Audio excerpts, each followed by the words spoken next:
দেশ এবং সম্প্রদায়ের কাছে রাখতে চাই। আমরা বিশ্বাস করি বিশ্বের প্রত্যেকটি গণতন্ত্রকামী শক্তি, মানবতাবাদী শক্তি প্রত্যেকেই প্যালেস্টাইনের যে স্বাধীনতার সংগ্রাম, সেই সংগ্রামের প্রতি তারা তাদের অত্যন্ত সমর্থন ব্যক্ত করবে।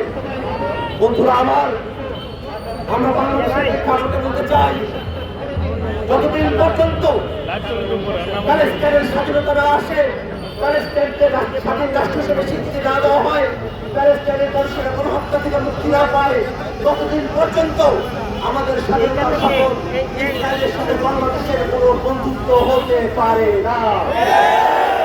ইসরায়েলের সঙ্গে বন্ধুত্ব করে বাংলাদেশে যেসব গোয়েন্দা তৎপরতার জন্য যেসব যন্ত্রপাতি দেওয়া হয়েছে, আমরা মনে করি বাংলাদেশের স্বাধীনতা সার্বভৌমত্বের প্রতি এইসব গোয়েন্দা তৎপরতার যন্ত্রপাতিগুলো হুমকি স্বরূপ এবং বাংলাদেশের স্বাধীনতার প্রতি চূড়ান্ত অসম্মান ব্যক্ত করে।